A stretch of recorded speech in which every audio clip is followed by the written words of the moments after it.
Ya, kita akan melihat kemenangan orang Kristen itu bukan teori, tetapi realita di dalam Tuhan. Ya, yang percaya kemenangan kita itu adalah real, adalah nyata, katakan amin. Ya, saya mau bilang dasar kemenangan kita. Kenapa? Karena ada Roh Kudus di dalam kita. Makanya saya mau bilang teman-teman, penting ya hidup kita ini dipimpin oleh Roh Kudus. Ya, karena saya mau bilang begini, kita ini jangan cukup hanya jadi orang percaya saja. Jangan cukup jadi percaya saja. Karena iblis juga percaya kalau Yesus itu Tuhan. Ya, dia udah ada, bahkan namanya itu dicatat di dalam Alkitab. Kita nggak ada dicatat di dalam Alkitab. Jadi jangan pikir percaya aja cukup. Ya, nggak cukup.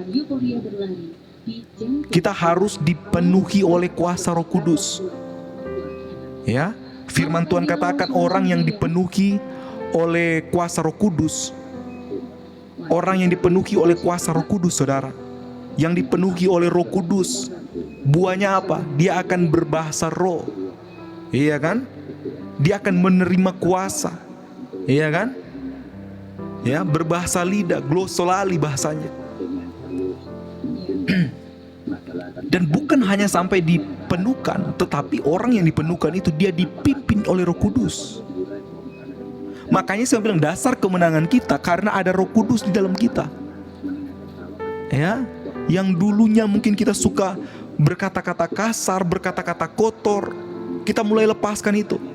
Kita mulai tinggalkan itu karena apa? Ada Roh Kudus dalam hidup kita. Ya, jangan cemarkan Roh Kudus dengan apa? Dengan perkataan-perkataan yang mungkin kita simpan di dalam hati dan mulai kita keluarkan satu persatu. Karena Roh Kudus ini tidak bisa bercampur dengan hal-hal yang kotor. Ya, namanya aja Roh Kudus. Bagaimana dia mau tinggal di dalam hati kita kalau hati kita ini penuh dengan hal-hal yang kotor? Ya, Yohanes pasal 14 ayat 17 yang kita sudah baca tadi, yaitu roh kebenaran. Roh kebenaran itu siapa? Roh Kudus. Firman Tuhan katakan, ia akan menyertai kamu dan akan diam di dalam kamu. Bagaimana Roh Kudus itu bisa diam di dalam hatimu, di dalam hatimu, di dalam rumahmu, kalau setiap hari kamu isi dengan asap? Gimana? Kita minta Roh Kudus, engkau tinggal di dalam hatiku, engkau berdiam di dalam hatiku. Terus setiap hari kita isi dengan asap. Teman-teman, coba teman-teman ya, ilustrasinya begini. Coba teman-teman dikurung di dalam satu ruangan yang tidak ada ventilasi, tidak ada jendela, ya, tidak ada exhaust. Wah, tempat itu benar-benar tertutup rapat. Engkau dikunci di dalam. Terus di dalam ruangan itu, ya, kita taruh asap setebal mungkin. Coba teman-teman bayangkan, apa yang akan teman-teman lakukan? Ruangannya terkunci loh. Apa? Metong. Nah itu, tubuh kita adalah bait Allah, maka jangan cemari dengan rokok. Iya kan? Benar atau betul? Teman-teman coba pergi ke pom bensin. Ya, isi bensin, pernah kan ke pom bensin kan?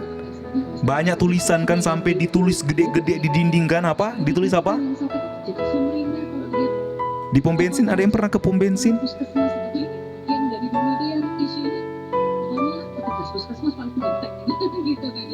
Apa? Dilarang merokok. Jangan merokok di sini. Ya, artinya begini, di pom bensin aja engkau nggak diterima, apalagi di sorga. Iya kan? Ya, intermezzo saja itu. Tapi kan membuka pikiran kita. Roh kebenaran, ia akan menyertai kamu. Ya, Karini makasih. Dia akan menyertai kamu dan akan diam di dalam kamu. Gimana dia mau diam?